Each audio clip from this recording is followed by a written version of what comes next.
Wala po sana manakit. Wala pong sakitan mga kasama. US imperialist! Number one terrorist! US troops! US troops! Mga kasama, ang prioridad ng ating gobyerno ngayon magsilbi sa dita ng imperialistang Estados Unidos ang mga kapulisan! Para itong sa maximum tolerance sa Town Visor! Move!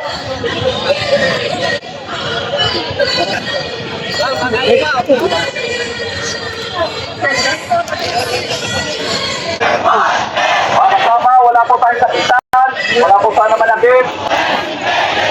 Magsiksipan po tayo, wala pong sakitan mga kasama. Wala pong sakitan, wala pong sakitan mga kasama. Uy, sabi! Huwag tayo magsakitan mga kasama. Huwag po tayo magsakitan mga kasama. Magsiksipan na lang po tayo. Sabay!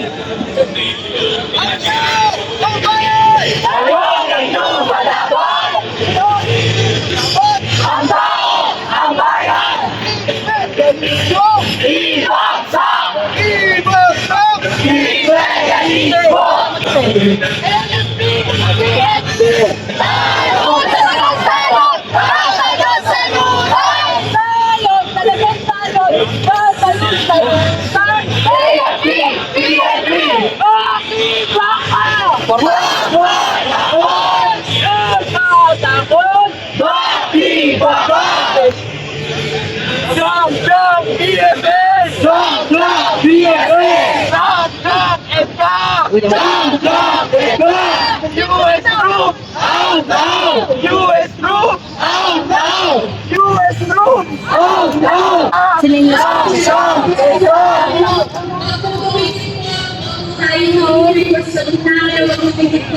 Tayo sa contingent. Pwede kumikit. Opo. Sa mga mga pera pwede kumikit sa contingent. Para po sa kanilang Masaya. Kanila yun?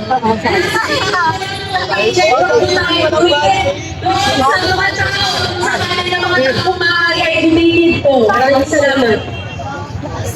Kaya anong sabi nyo?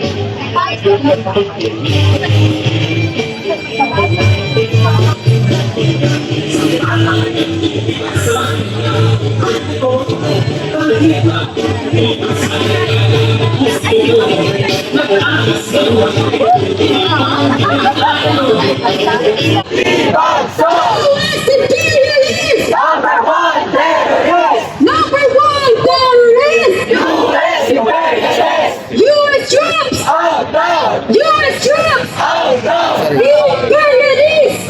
Ibansa! Imperialist! Ibansa! Jump! PNP! Jump, jump, PNP! Jump! Jump! Eka! Jump, jump, Eka! US troops! Out now! US troops! Out now! Imperialist! Ibansa!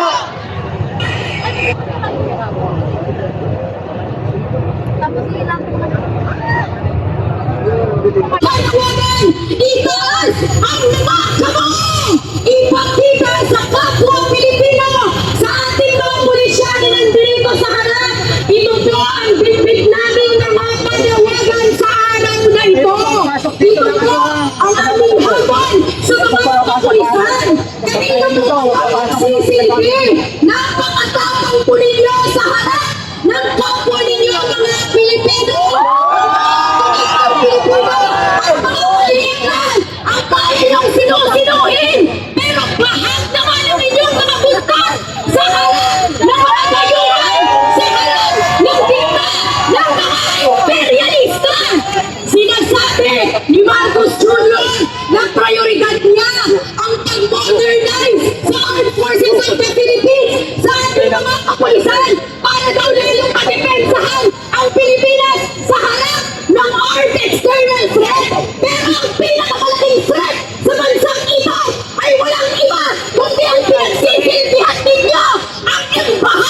kano! Ang gobyerno ng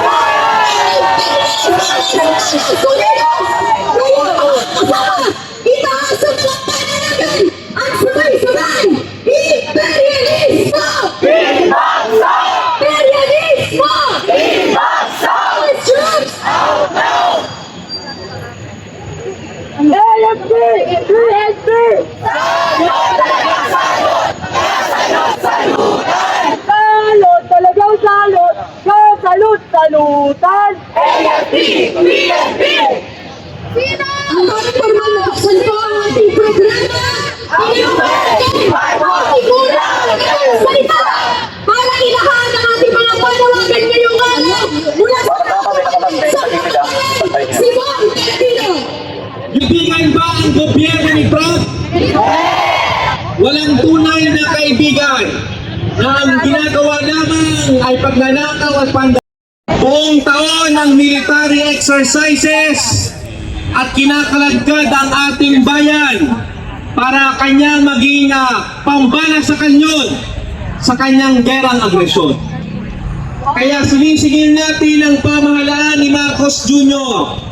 dahil pumayag siya na palawakin ang base militar ng US sa Pilipinas. Pumayag siya na maglagay ng missile system ang US sa Pilipinas.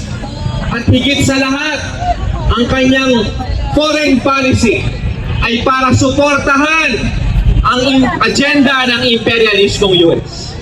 At kung papayag si Bongbong Marcos, kung siya ay tuta ng imperialismong militar ng US, kagyat na ibasura ang mga kasunduang militar na nagpapahintulot sa paglalagay ng base militar at ng mga military exercises sa ating bayan.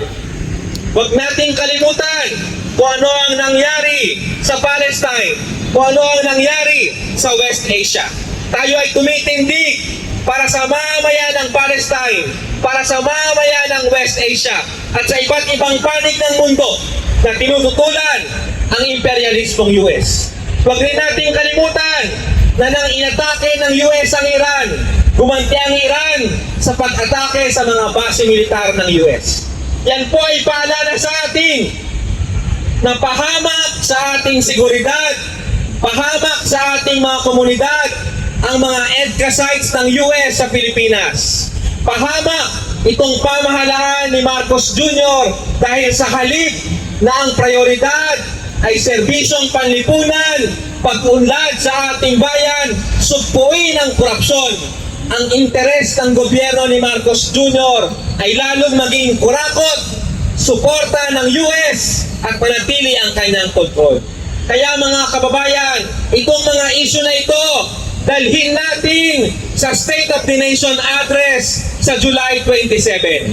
Sa SONA ni Marcos, ihapak natin ang tunay na kalagayan ng bayan na sa kanyang pamahalaan, walang tunay na kalayaan. Sa ilalim ng isang malapyudar at malakolonyal na lipunan, ang gobyerno ni Marcos Jr. ay natatangi sa pagiging sobrang kurakot, sobrang tuta ng kano. Kaya wala tayong ibang alternatibo kundi isulong at ipagtagumpay ang ating pakikibaka. Nasa kamay ng mamayang Pilipino ang sagot sa tanong na kung paano tayo lalaya. Kaya ipagtagumpay natin ang pakikibaka para sa tunay na kalayaan. Makibaka! Huwag matakot! Imperialismo! Maraming salamat mong